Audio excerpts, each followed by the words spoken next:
So. All right, we got Bruce and Kathy and Abby and Bill at home. Good to have you guys here. Everybody's waving at you. Oh, here, Bill. Hold on a sec. I gotta ask you to unmute here. You're muted.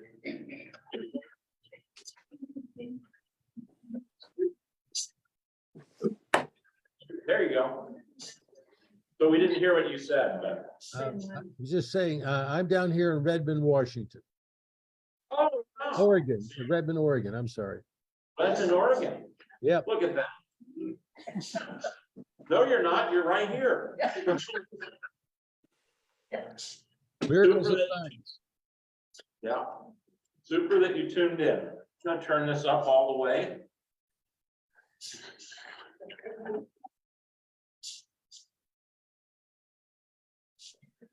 What's called? Yeah. But that was an owl, not a speaker. It's only an owl when you turn it on. Yeah, so a few folks were mentioning how cool it was to have a really full social hall again. It's as full as I can remember, actually, for any sort of stuff, but certainly. And I'm loving our Lenten service. You're gonna learn it more and more. You can, remember, you can go and listen to it on YouTube. I turn it on during the day and just listen to it. It'll just repeat and repeat, and it's very meditative, very beautiful. I'm completely aware that some people love golden evening prayer more than they love life itself. Yeah. I'll throw out a little hint. Golden evening prayer was originally written in Advent. That's why Mary's Magnificat is a part of it. It's an Advent liturgy, which, because it's the only time we have an evening service is in Lent. That's why we used it. But maybe somebody wants to get a group of 4 or 5 people and we'll have Advent Wednesday evenings next year or this year. You know, why not? Wednesday evenings, people obviously love to get together and have soup. Why only for 5 weeks a year?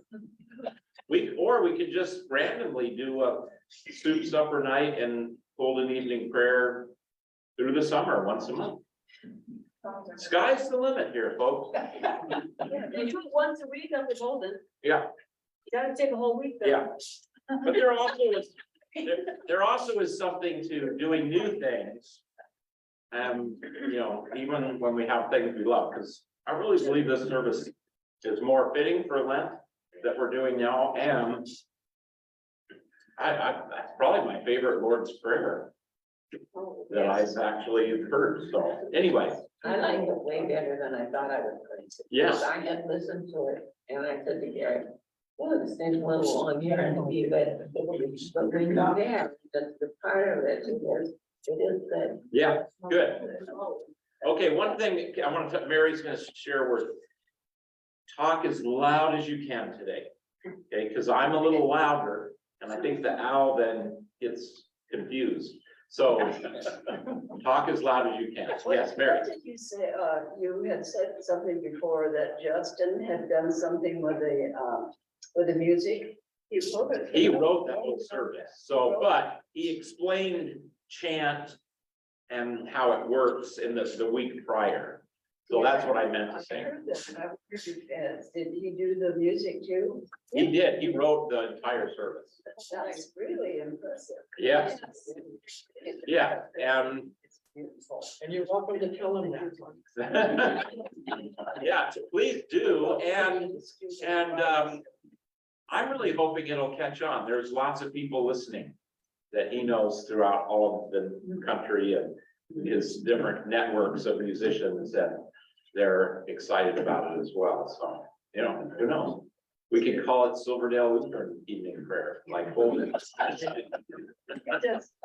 have a written course? Oh, yes. Oh, okay. Yeah. Yes, I thought, this isn't gonna work unless he's always playing it. Yeah, no, it's all written and, yeah, yeah. So people could, I don't know.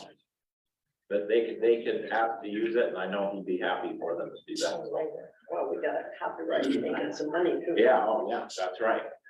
So, all right, so that's going on well.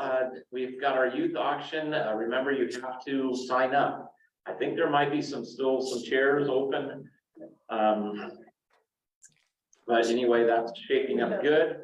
There's a lot of stuff. I hope there'll be enough funds in the congregation to take care of everything. Because you guys are on the inner circle here, you'll note that we did not have a good February financially at all. When the beacon comes out, we had a broke even January. It was looking good out of the gate.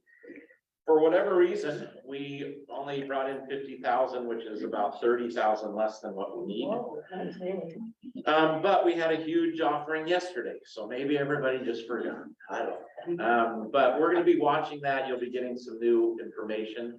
I do also understand that we've got a youth auction. Hopefully people aren't robbing Peter to pay Paul, so to speak. That might have affected it. I don't know. So, you know, we're continuing to work hard there. Jonathan will be here at the auction on Saturday doing his usual shtick and being the auctioneer. I always love that. And then he'll be back. His first Sunday back will be the 19th. Off we go.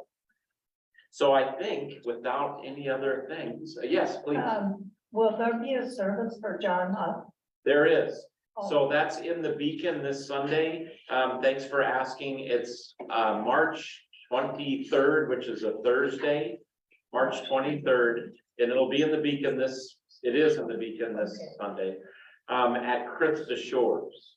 Oh, I think It's in the e-news, isn't it? What's that? Yeah, it's in the e-news. It's in it might have been in the email, yeah. Except it doesn't I say the think time of day. Oh, it doesn't.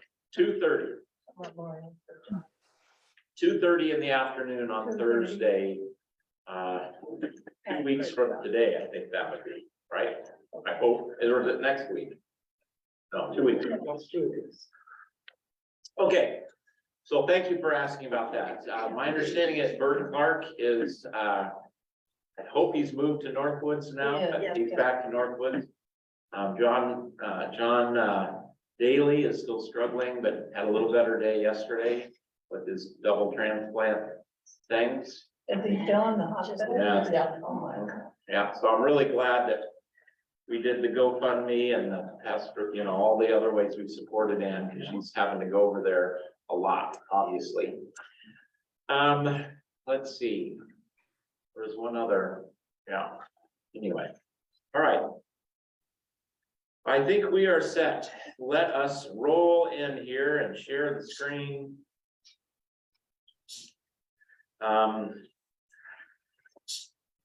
Get us off the commentary and get to the Bible. We are in chapter 8, as I remember. And let me get this bigger for you all to see. Is that seeable behind me? Little small? Your lack of response means it's a little small. All right, how about that? That's a little better. Okay, that's a little better. Thank you for your honesty. I can make it bigger. See, look at that. Yeah, that's much better. Okay. So with that, let us pray. The Lord be with you. Also you. Gracious and loving God, give us your Holy Spirit as we are in your word. Let your word work and bring up lots of great things for us to talk about, and to today once again be renewed in the promises you've made to us and all of creation. So be with us in Jesus' name. Amen. Finished off, you know, the flood has happened. We talked a lot about how we get an understanding of who God is in this flood. And I guess the one summary I want to share is that we see how deeply grieved God is that things have gone this way. I mean, we can wonder about, doesn't God know everything because God's all knowing? Good luck trying to put your head in God's mind. What the narrative of Genesis wants us to know is God is grieved. God floods the earth not out of like, oh, fun, let's do this, or, callousness, or even anger, although God is, his wrath is obviously present, but it's more that God is grieved, that the earth is full of violence, and that kind of irredeemable, except for Noah. So we worked with that. Now let's keep going, chapter 8. But God remembered Noah and all the beasts and all the livestock that were with him in the ark. This is an important word in Hebrew. And let's see here. Oh, I gotta click on this part. Let's see. Sikaru. You think God really forgot him? But in the Old Testament, this is a really gracious word. We hear this in the Psalms a lot. Remember your covenant. Remember, our cry is always to God, remember, bring to mind, don't forget us. Now, of course, God doesn't forget us, but that's a beautiful prayer that we get to remind God, don't forget about us. Don't forget about the promises you made. And I know many times when things aren't working out, partly in my life, but more in the lives of those I love, and for people in my congregation, I'll say, God, come on, remember us. Remember, don't, and that's a very human, beautiful prayer. That's not disrespectful to God. Some people might say, oh, well, I can't pray that. Well, join God's people in the Old Testament. I love what we say before the Lord's Prayer. Remember us in your love and teach us to pray, or remember us and what does the thief say to Jesus on the cross? Remember me when you come to your kingdom. So it's a beautiful cry that we get to make to God. And the narrative of Genesis says God remembered. And in other words, we do not have a sleeping God. This is really a good thought. We do not have a deaf God, and we do not have a sleeping God. So God remembered. God, and it's kind of almost a way of saying God is faithful. Yes, please, Rob. In Exodus, after Moses gets to Midian, God remembered the covenant he made with Abraham, Isaac, and there you go. There it is. Yes, right. Abraham, Isaac, and Jacob. Perfect example. This is a theme throughout the Hebrew Bible. God remembered. God is faithful. God doesn't forget us. And the song we sing, remember me when I come into your kingdom. Yes, right. Jesus, remember me. The Taizé. We do Yeah. that too. Yeah, and that comes right from the thief on the cross. Yeah. So it's a beautiful word. So God remembered Noah and all the beasts that were with him in the ark. It'd be a horrible thing if we're in the ark and God forgot about it. I've forgotten some things and it terrifies me. God doesn't. And God, even though it may appear that way because we don't see things working out, but God is not. That's the promise that breaks into our circumstances right here in one verse. And God made a wind blow over the earth.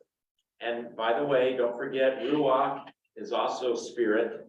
In Hebrew, there's the same word, wind and spirit. But of course, here it makes sense to say wind. It blow over the earth and the waters subsided. But nonetheless, you've got the spirit and water, wind and water kind of all together. The fountains of the deep and the windows of the heavens were closed. The rain from the heavens was restrained, and the waters receded from the earth continually. At the end of 150 days, the waters had abated. And in the 7th month, on the 17th day of the month, the ark came to rest on the mountains of Ararat. Now, for those of you who like the document or the source theory of the authorship of the Pentateuch, which source do you think this is? Who might be concerned about the 7th day and the order of everything? The priestly source, you know, because the priest, it's all about the Sabbath. So they weave that's woven right in the narrative here, if you want to go there. And the waters continued to abate until the 10th month. In the 10th month, on the first day of the month, the tops of the mountains were seen. So now you know, they're not free yet, but the mountains, you can see the tops of the mountains. At the end of 40 days, okay, wow, all kinds of symbolic numbers. I'm not saying this isn't historical, that this isn't exactly the way God did it. I mean, part of this is beyond, I think, our reach. We just take it in faith, we take it for what it is, but we also see that the numbers of 7 and 40 are really important. And so as we get in the creation story, and then obviously in the flood story and the new creation here that happens, the same kind of sacredness of these certain numbers. At the end of 40 days, Noah opened the window of the ark that he had made and sent forth a raven. It went to and fro until the waters were dried up from the earth. Then he sent forth a dove from him to see if the waters had subsided from the face of the ground. So you might see the tops of the mountains, but now we got to send out the doves because we got to see if there's some dry land out there somewhere. But the dove found no place to set her foot, and she returned to him to the ark, for the waters were still on the face of the whole earth. So he put out his hand and took her and brought her into the ark with him. He waited another 7 days. Nice order, man. Priests love order. So look how orderly Moses is here. Noah is here. And again, he sent forth the dove out of the ark, and the dove came back to him in the evening. And behold, in her mouth was a freshly plucked olive leaf. What's the sign of peace and new? We got the dove with the olive branch. Don't we say that? We use that metaphorically, right? It's an olive branch. It's an offering of peace. You know, you're trying to bring reconciliation. Then he waited another 7 days and sent forth the dove, and he did not return to him anymore. Okay, so the dove found a place to hang out. You mentioned that the priests are orderly, but God is a God of order. Well, And I just think that, you know, that's neat because he's the one who set forth the order. yes, very helpful. God is not a God of chaos. Right from the beginning, the earth was formless, and then God brings order to it. Yeah. In the sixth, In 7 days. yes, in 7 days, or 7 periods of time, Yeah. or Whatever. in the 601st year, in the first month, the first day of the month, the waters were dried from off the earth. And Noah removed the covering of the ark and looked, and behold, the face of the ground was dry. In the second month, on the 27th, there's 7 again, day of the month, the earth had dried out. Now, the document theory might even say you've got J here in verse 13, and then you've got P in verse 14. Because remember how we talked last week? Some of you were really wrestling with the repetitiveness. Like you've got a verse, and then the same thing is said in the next verse. Well, again, and I'm not going to dwell on this today, we'll move on, but this is where some scholars say they think some things have been woven together. Others would say, no, it's just the way oral tradition works. Then God said to Noah, go out from the ark, you and your wife, and your sons, and your sons' wives with you. Bring out with you every living thing that is with you of all flesh, birds and animals, and every creeping thing that creeps on the earth, that they may swarm on the earth, and be fruitful and multiply on the earth.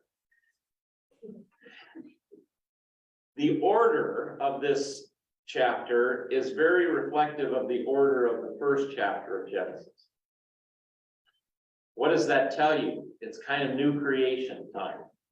We had the creation and now God saves, life through Noah, and then we get a new creation going on. So Noah went out, and his sons and his wife and his sons' wives with him. Every beast, every creeping thing, and every bird, everything that moves on the earth went out by families from the ark. That's kind of interesting. I didn't zero in on families. Extended family is typical. Well, the animals made it. Well, but there's the people that. Yeah, I guess they might have had some babies on the ark, right? Yeah, either that or they could just. Yeah. Yes, good point, Andre. I didn't think about that. The temptation would be, come on, let's get off this boat. Ready to get off this elevator. So if you go more literal with all those designations, that would be over a year. 371 days. Yeah, I tend to think those numbers are symbolic, but either way, it was a long time. Yeah, too long, we'd be fine. Oh, I know. It's kind of funny to think about those realities. But you could say that Noah's family were really good. Yeah.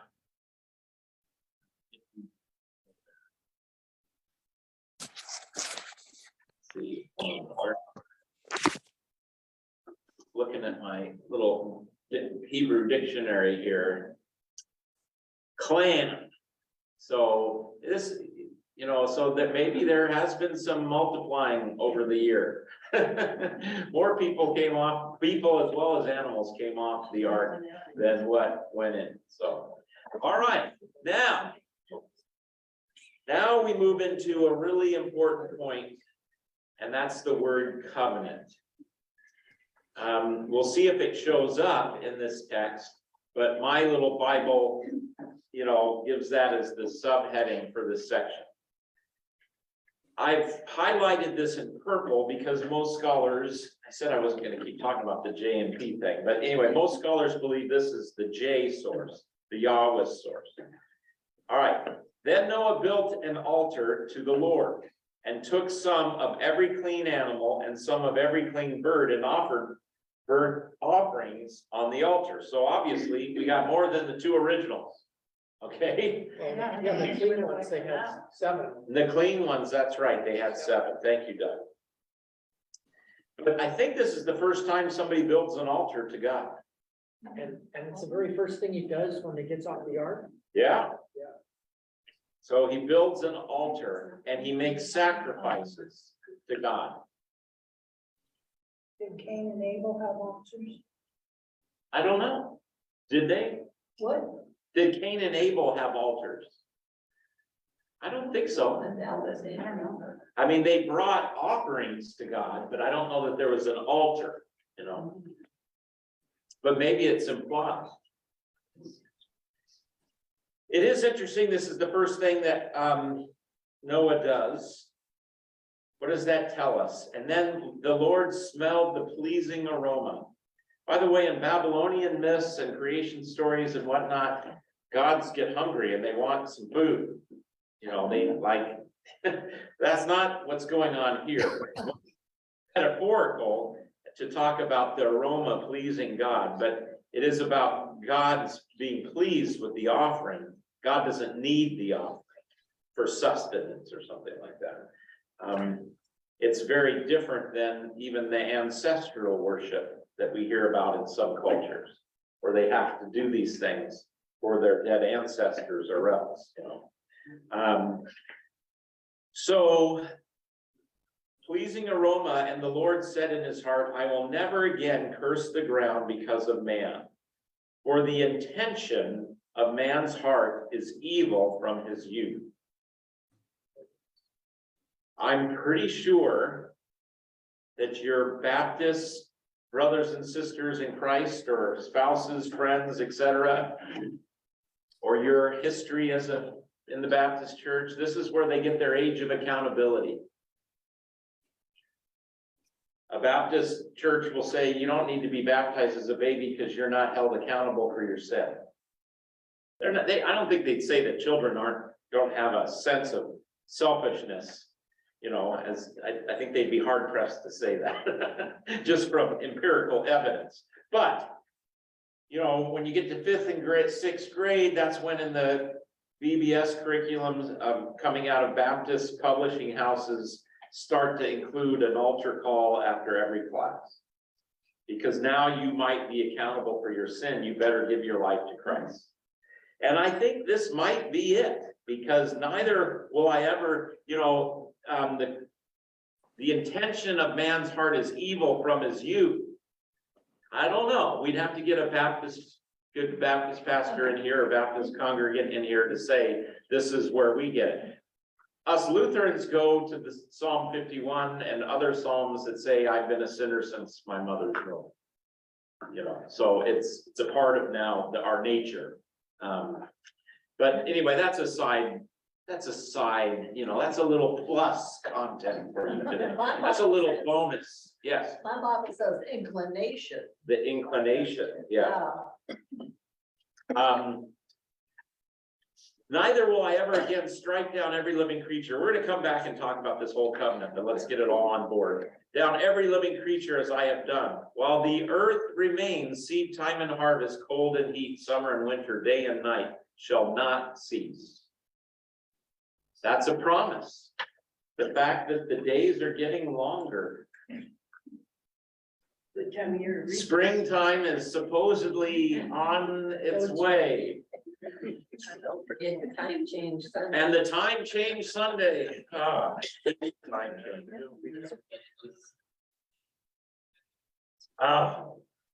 Just let it alone. Let nature take its course. You want some real bonus content? Why do we still have that? Where does it date back to? Farming.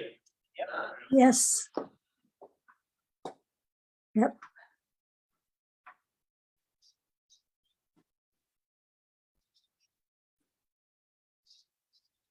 Don't want that to happen. What's that? So they can get up earlier and get their crops done before they get to school. The kids get to school. They don't understand it, but now we have a chance to tell you, guess what our education calendar is found? The farming schedule. Farming schedule. Is that a little antiquated? Why do we give kids 3 months off from learning? They say it's no good. So they. That's, so they can go like that. So they could work in the past. Is that an issue? No. It is absolutely ridiculous that we give kids 3 months off. Some states still have year-round school. Yeah. When we moved to Missouri, they went to school year-round. With no breaks, No, they have, not three. 3-week breaks in between. And that's, I don't know what Missouri is like in California because of overcrowdedness for a while. They did year-round schools, but it wasn't. You had 2 months off, then you went to school for 6 months and you had another 2 months off. So you actually had more time than the old calendar. So I don't know if that's the case in Missouri, but sorry, that has nothing to do with our study today, but I just have to say it. Because I have a wife who's in education, has been a teacher, a principal, and assistant superintendent, that's the first thing she'll say. We can never fix education until we stop doing that. But teachers don't want that either. Sorry, They like that big vacation. they do. And I can't blame them, but I'm sorry. A month off would be just fine. Everybody else gets a month off. That's it, or not even that, 2 weeks off. So. Okay, isn't that great? I got to be on my pedestal. Let's go back to the Bible. Noah builds an ark, and an altar, not an ark. He built the ark, but he's built an altar, and he now is offering a sacrifice. And that sacrifice, we're told, is pleasing to God. How's he know which? It goes back to what he was told to do from God, I think, back in the beginning, right? Because like Doug mentioned, like, these are the clean animals, these are not.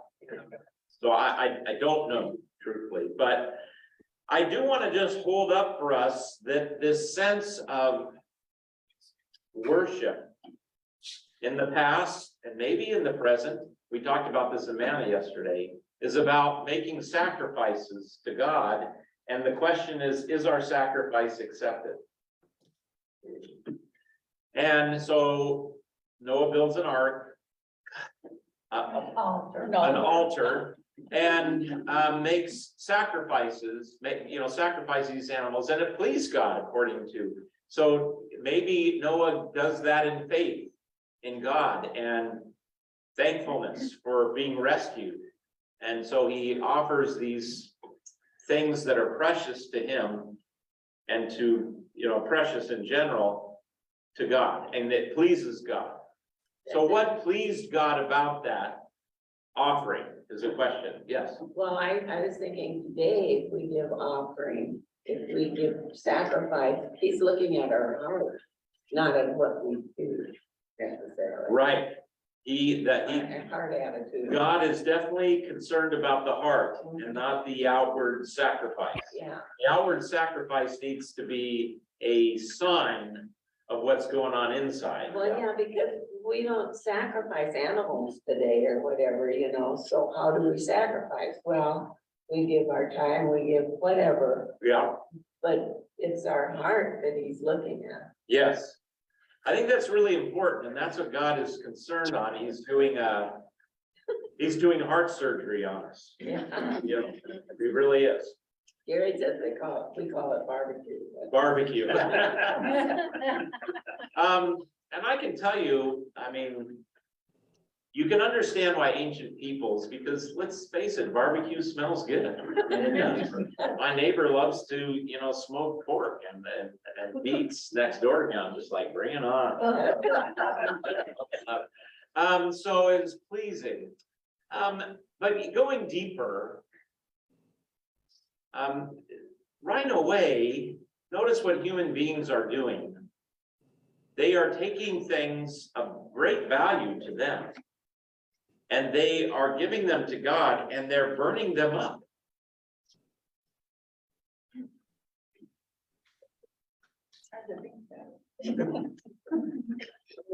That's kind of a head scratcher.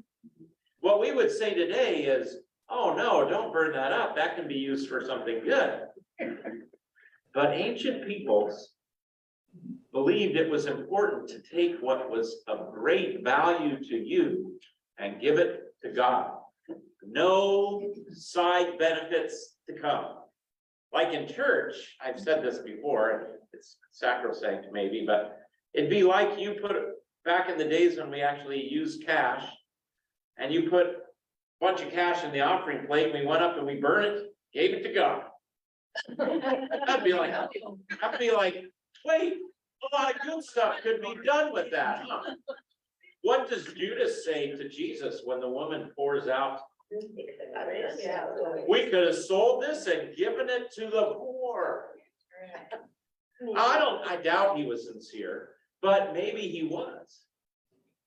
See, that's not the point. There is something really, when I talk about stewardship and giving of your time, talents, and treasures, Gloria, you mentioned that as kind of our sacrifice, if you will.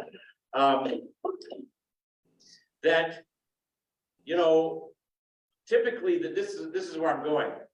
We just talked about how we had a tough month in February. I could say, hey, please give of your time, talents, and treasures, because the church does really good stuff with what you give it. Look at it. It's a roof over Pastor Bill's head. Or it puts Sunday school curriculum in and it pays the heat so we can have Bible study. That is not the way you should teach stewardship. The way you should teach stewardship is you have something of value, give it to God. And forget about, for the moment, what's done with it. Now, of course, what's done with it is really important, but you have a need to give. We have a need to take what is valuable to us and let it go. It's like the manna in the wilderness. If we keep the manna, what happened to it? It went bad. So look at here, Noah gets off the ark, it just strikes me, and he builds an altar and he sacrifices some of these animals that he worked his tail off to preserve over a whole year. Doesn't think anything about it, because this is what you do, you give to God, and that we have a need for that. I think that's one thing that's important in this. The next thing I think is important is what Gloria mentioned, is about the heart. I think it's clear that God does care more and care primarily about why we do it, you know, the heart. And we talked about this with Cain and Abel's offering as a possible part about why that was. I think that's an important thing to consider. Yeah. The parable about the woman with the 2 mites that, I mean, that didn't do anything to help anybody.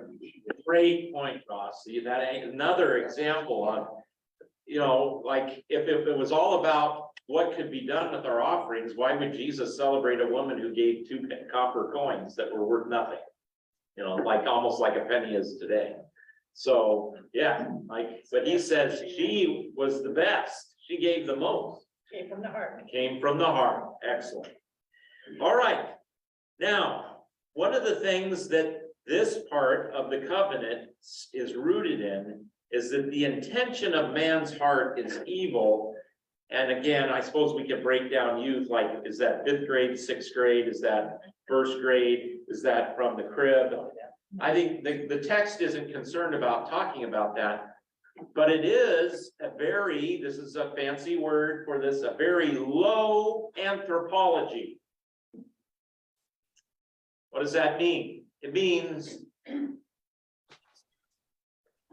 I don't have high aspirations for human beings. Yeah, exactly. It is. Ouch. It is, what is the norm? Is the norm for human beings to be good? And, you know, like we, you know, unfortunately, this part of Genesis says no. Left to their own devices, without any other outside force acting on them, you're going to have what happened before the flood. You're going to have a mess. And it happens again and again, you know, like the end of Judges, everybody did what they saw was right. So I thought that, you know, it just goes on and on. It goes on and on and on. That's what the story of the whole Old Testament is. God's faithfulness and human sin. That's the way I would say Yeah. this story. My professor, one of my Jesuit professors in Old Testament, described the Old Testament as the tension between political realities and religious vision. And he's right too. Yeah. But why is there political realities? Because of human sin, you know, or the, you know, so, and that tension that goes on. So what is having a, what are the, Audrey, were you jumping in? Oh, yeah, Kim, sorry. Yeah, so for me, I don't know where you're going with this, but, well, No, keep going, good. but you know where this helps me actually is that question that we've been struggling with about why God, you know, he created what he created. The creation started out as a perfect thing and then we fell and then he gave us the law and then that didn't do what we needed it to do. This for me right now helps a lot with that. Why did the law fail? It didn't fail. He knew from the beginning what this intention, you know, after this new creation, he didn't say, I've created this new group of people now and you have the chance to be good. He knew that even this family had this in their heart. Yes. So I am happy to read this because I've been really struggling. Yeah. Like, what was the whole point of all those years of failing the law, why couldn't we have just jumped to Jesus right now? You know? So I'm happier with the idea that that period of time was forming a people and teaching us how to be God's people and all of that. Yeah. Yeah, Kim, that's deep and that is really helpful. You actually see two covenants going on in the Old Testament.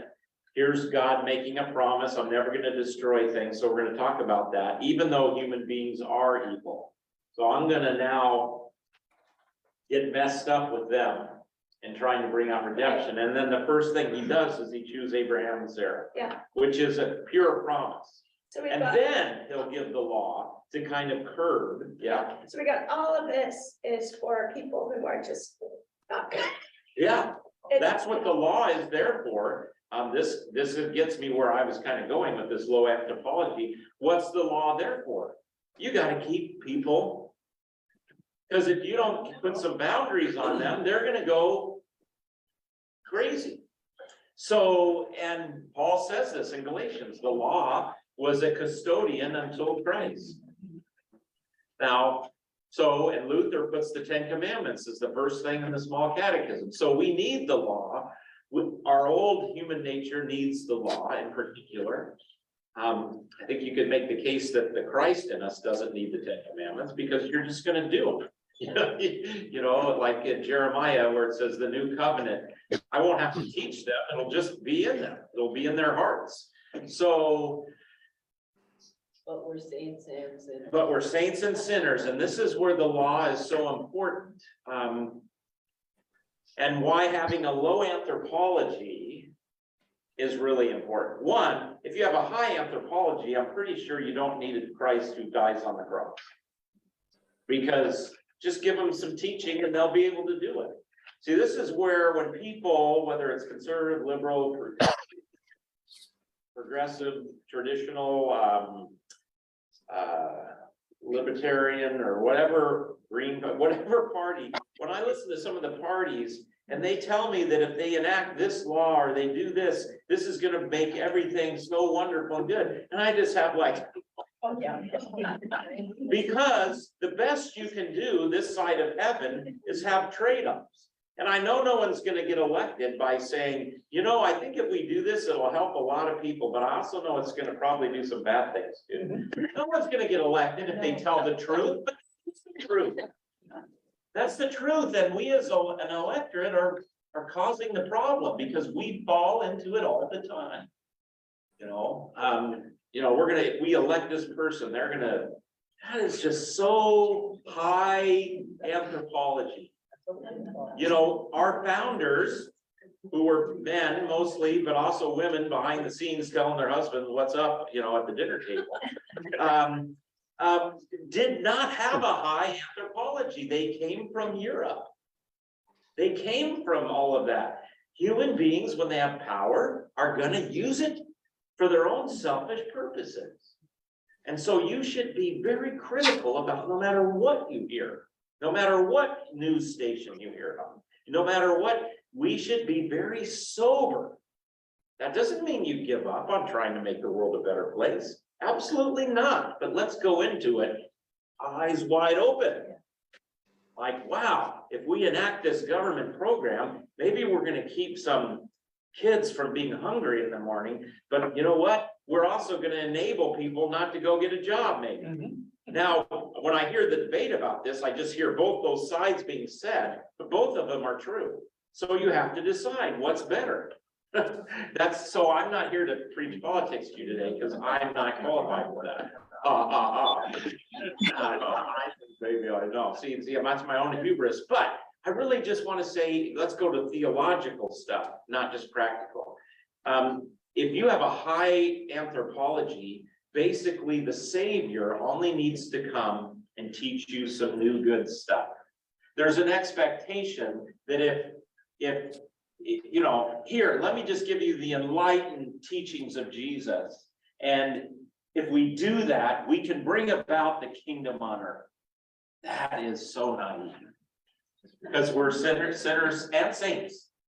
And so, again, when people hear me talk that way, then Pastor Bill, you just think we should throw up our hands and just not, no, let's just be real. And if we don't have a low anthropology, then really we don't need Christ on the cross. We really don't. Does that make sense? Yeah. Yeah. At first, while we were still sinners, Christ died for us. Yeah. Yeah, Paul says, Kim's quoting Romans where it says, while we were yet sinners, Christ died for us. So here in this promise that God is never going to flood, we get a recognition, even though human beings are evil from their beginnings, evil intent. So there's a real, and this, a real sense of this. All right. So there's the first promise, a first covenant. And think about Noah making this sacrifice that's pleasing to God. Noah's heart was in the right place before the ark and after the ark. And wow, that's a beautiful thing. All right, how about chapter 9? And God blessed Noah and his sons and said to them, be fruitful and multiply and fill the earth. The fear of you and the dread of you shall be upon every beast of the earth and upon every bird of the heavens, upon everything that creeps on the ground. Oh, it's so sad that those hummingbirds just won't let me come right up and look at them close. And all the fish of the sea, into your hand they are delivered. Now, everything was delivered before too, in my view. They had dominion. But now we get more explicit. Every moving thing that lives shall be food for you. Of course, there's those people who say, this is where people you started eating. If you want to go back to the Garden of Eden, just eat vegetables. I think that's a stretch. If it works, maybe it would be good for us, but I don't know. Crickets too, yeah, I don't know what crickets are. Yeah. John the Baptist, the John the Baptist diet. I am trying to cut down on those grains and carbs. Corey Robidoux makes this great bread. I thought he was going to be here last night and bring a bunch of bread to advertise for the auction because he's going to get bread for a year in the auction. And don't bid again. Actually, look at it separately. Please do bid really hard on this. We're not going to be tempted, not by the serpent, but by Corey's incredible. Anyway, I digress. So everything will be food for you. And I gave you the green plants, and I give you everything. So, but you shall not eat flesh with its life, that is, its blood. This is a really important concept. Where is the life of an animal? In its blood. And that just comes from watching. If you get injured and your blood spills out, you die. So this is the way ancient people saw this. And this is also why, if the life is in the blood, this is the concept of sacrifice. That you give the blood on the altar, that life for our life, So there is this sense. And when we talk about the blood of Jesus cleansing us, how does that happen? Well, the life is in the blood. And so the fact that we have the blood, this is the new covenant in my what? Blood. So this is hopefully helpful. And for your lifeblood, now this is really interesting. I will require a reckoning. From every beast, I will require it from man. From his fellow man, I will require a reckoning for the life of man. And then we get a little poetry here. Whoever sheds the blood of man, by man shall his blood be shed. For God made man in his image, own image. All right, now we got to talk about capital punishment. Or do we? Can we just move on? Okay. But let's at least understand why. Why God say, take a human life, you lose your human life. The commandment, you shall not kill, is actually you shall not murder. I don't know why they translate it, you shall not kill, because in Hebrew it means murder. So obviously, we live thousands and thousands of years after this, but let's maybe, if we want to talk about capital punishment for a minute, we can. Although we'll never finish here, but let's talk about why there was capital punishment in the beginning. It's a deterrent. A deterrent. Well, it was the first crime that was committed. Right? Yeah, Justice. justice, okay. I think those are all there for sure. What else? But God didn't kill Cain. God did not kill Cain, right? He kept him around, but now Revenge. for revenge, Nah, I don't think so. Does it have anything to do with the fact that, if you're destroying God's creation, an image of God, then there's punishment for that? Ah, okay. Cause it does say for man was created in the image of God. Yeah.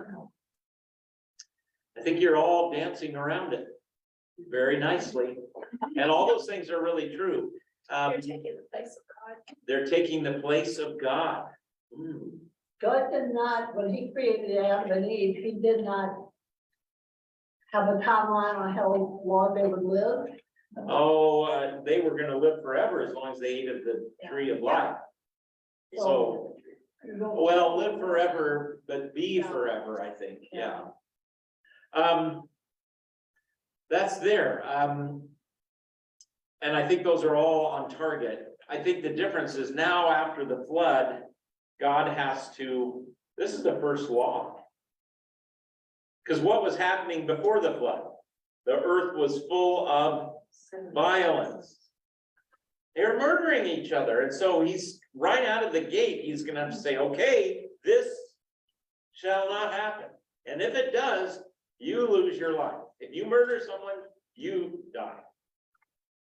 But even with that, what's underneath this? And it's the foundation, especially of Western civilization.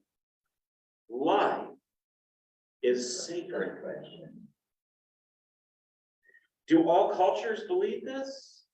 No. Doesn't matter if millions of people are slaughtered and killed. They're just animals, and I'm at the top of the heap. God says, no way. Every individual human life is sacred. This is the beginning of the Bill of Rights, folks.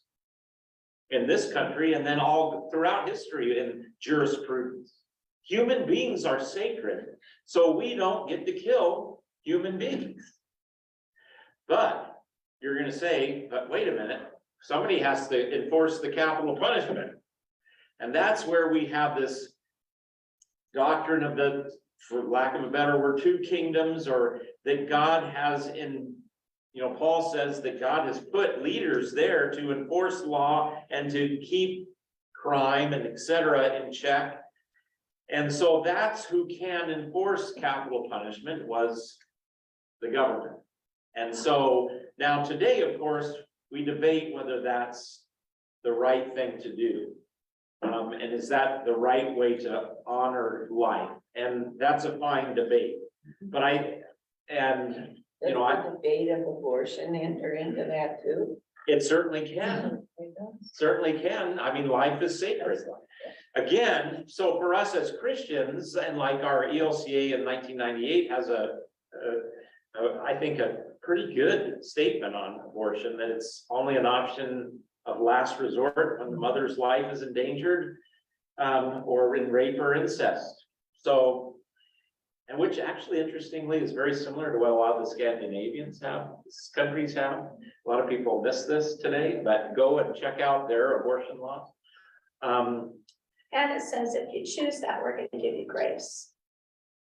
The statement, the. Yes, it does. If there's forgiveness, Yeah. and of course, yeah, and we're not, just like there is in all kinds of, things. So, when in the current debate, so the ELCA statement says life is sacred. And so no, from a religious standpoint, we don't get to do that. That's the advice against that. Of course, there's grace for all women and men who in a marriage have decided to do that, or in whatever circumstance. Now, the ELC statement then stops though at the point of legislation, because I guess it says that, you know, things are complicated. You have the health of women we gotta think about and all these things. And so it kind of leaves that up to each person, I think, to make their decision. But morally, the ELCA says, yes, life is sacred. So abortion is not birth control. You know, that's wrong. Because, and I think I don't know if they'll change that at some point, or I don't know what the future of that statement is, but anyway, that is, I think it does apply to that. It applies to life is sacred, in the womb, out of the womb, in the prison, not in the prison. And so a lot of people will say, because life is sacred, the government should not be putting people to death. That's the argument that counters that. But here, especially since supposedly if somebody's that big a danger, you put them in jail for the rest of their life. You protect other people from being injured by that theoretically, yeah. Well, I think it's important though that we both open the can of worms here, but Yes, if there's no if here, that God's covenant here is unconditional. He says, he's not saying if you do this, he's just saying this is how it should be. whoever sheds the blood of a man, Yeah, Yeah. I mean, you know, that he's giving guidelines, but he's not saying, if you don't do this, I'm gonna flood you again. His promise not to flood is unconditional. that's correct. He is not, the violence and evil of humanity is not going to cause God to destroy the earth Yeah, in this way. Yep, yep. And that's a great promise. In other words, I'm not gonna let the evil intentions of the human heart stop me from being faithful and keep working with you all. yeah, Yeah, and so the first thing out of the chute, God protects life. And I think, you know, when people, you know, when they want to remove a transcendent referent to our republic and our way of being in this world, I just go, life isn't, why is it bad to murder somebody? I mean, I know to us, that's like a horrible question to even ask, but yeah, why? Why is that bad? I mean, the person got in your way and they hurt you, why not just take them out? If there's no transcendent referent, if we just get to decide as a people what's right and wrong, we could theoretically say, you know, that's fine. So that's where we need to be really careful. And all my wonderful non-church or atheist friends who say, oh, it's just part of human nature, you don't kill people. No, it's not. I don't see that supported in any way. In fact, and then they go, well, the religion has murdered more than, I go, no, it hasn't. Evil human beings have done that, using religion in some cases. But what are the worst genocides that have happened in our last 100 years? Come out of atheist people. Hitler was not a Christian. He was an atheist. Stalin, atheist. Pol Pot, atheist. You know, so, you know, I think, you know, but again, I'm not saying the church, consumed by human sin, hasn't become a vehicle for doing horrible things. It has. The devil, what's the best way for the devil to discredit the church? Get it to do horrible things. So people hundreds of years later can say, oh, look at how bad the church is. And then they can dismiss it, you know? So we want to be conscious of that. But anyway, so you get this protection of life and that life is sacred right out of the gate. And I think that's interesting. Okay. I think there's something else that's to look at this. So we know that violence, God abhors violence, and he was so wanted to get rid of it. So he, you know, does the flood. So we're still talking about violence here. So if a man, you know, kills somebody, then he's going to be killed. God made both those people in his own image. And so this is not something that God takes lightly to say it's all cleared up if you do capital punishment. Yeah, Because that breaks God's heart just as much as the murder did, I right. think. I So it's not really easy, helpful. not Really easy helpful. for God. Yeah, how could God's You know, this has gotta grieve God just to have to Yeah, put this into Right. place. so it's that parental thing. He knows that it's the right thing to do, Yeah, but it hurts him, yeah, it's like, it's not retribution. Yeah. It's protecting life. right? And in order to protect life, At God any has cost. to do this. Yeah. Yeah. Remember too, like when we get into the law later, an eye for an eye, a tooth for a tooth. You know what that was for? That was to keep it from getting worse. So if someone took out my eye, I couldn't take off their head. Oh, just do the same thing to them. Exactly, and I know it, that sounds kind of like, but really, that was to keep the feuds, the Hatfields and the McCoys, you know? You stepped on my toe, so I'm gonna kick off your, you know, hit you in the back, and then it just escalates. That law was to keep things from escalating. Okay, we're square, but again, it's broken human beings, this is what we need. Jesus, of course, comes along and says, you've heard it said, an eye for an eye, tooth, but I say to you, if someone does this to you, you turn your cheek. So and that's especially within the body of Christ, that's the way we operate. Let's keep going. Then God said to Noah and to his sons with him, behold, I establish my covenant.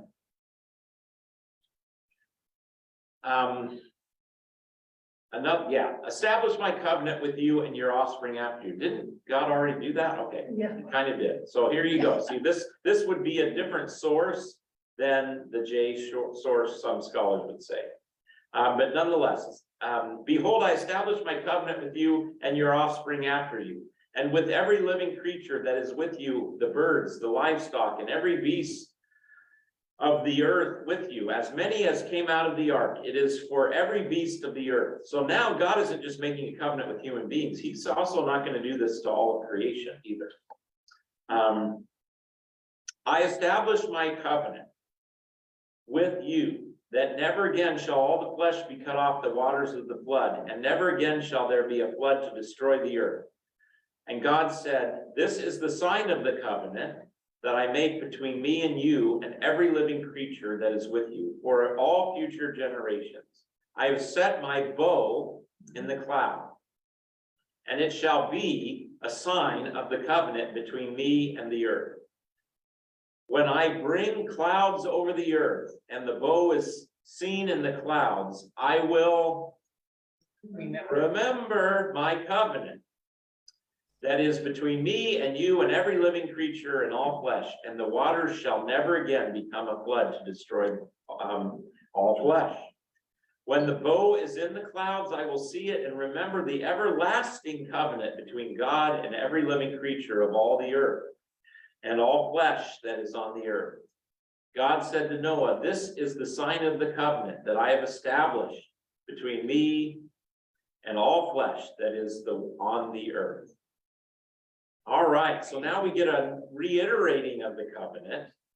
One might say up here that we read, God says, I'm never going to destroy the earth.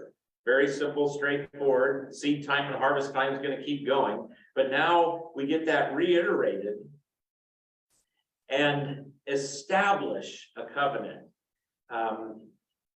There's interesting words that you can do in the Old Testament with the word covenant. Sometimes it says God cut a covenant. Sometimes it says God established a covenant. Sometimes it says God makes a covenant. These are all kind of significant. This one is establish a covenant, and he's never going to forget it. When you think about the history of the people of Israel, think about the times when they really needed to hear that God had established an everlasting covenant. When do you think they might have really needed to hear that? When they were in exile in Babylon. Has God forgotten about us? We have no temple. We have no land. Remember Abraham and Sarah, we have very few descendants. So many of us have been killed. We're living on the shores of the Tigris River in Babylon, and the Euphrates River. God must have forgotten. Well, But This- then he sends Isaiah and Jeremiah. absolutely, he's sent Jeremiah and the prophet in the middle part of Isaiah comes and speaks a word to them, very similar to this word. God has established a covenant, he will be true, God will remember, even though all this has happened, this is there. That gives me great opportunity to preach to you this morning and say, you were saved by, and we've talked about this in weeks past, you were saved by, in the faith of your baptism, you're in a new ark. Sorry, yeah, new ark, a new boat. And despite whatever circumstances you might observe in your life, God has established a covenant and God is faithful and will not wait. Nothing, so Paul says it this way, nothing can separate you from the love of God in Christ Jesus. Height, depth, things present, things to come. Don't we worry about that? Maybe so, and so there is a critique here of anxiety. Because God has established a covenant with us. And this covenant is cool because it isn't really, although you get up there, Noah made the sacrifice and it was pleasing, and then God makes the covenant. But here, we don't necessarily hear that. We just say, God, I'm not going to do it this way again. I'm going to honor this covenant. And so we can't help but think of other covenants that God will then make in the pages that follow. So the rainbow, we talked about this too, I believe, just to advance. And then I want to just hear what else strikes you about this text. The rainbow is a beautiful thing.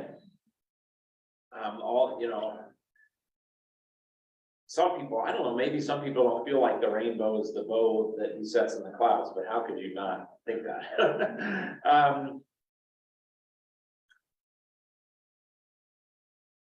We often miss that the bow was a hunting weapon. It was a weapon.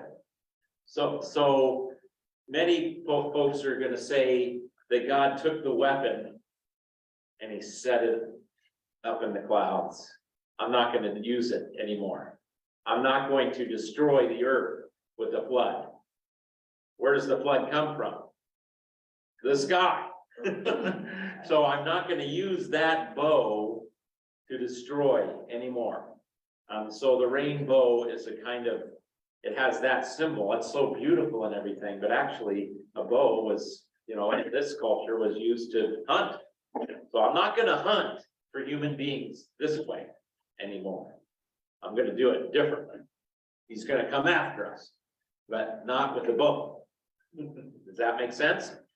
All right, what else? Or what else do you want to tag on here? Please. In verse 22, when he says, I know that from the time he is young, his thoughts are evil. Did God change his mind? About man there or? 8. Verse 22, right here. Or verse 21, I think.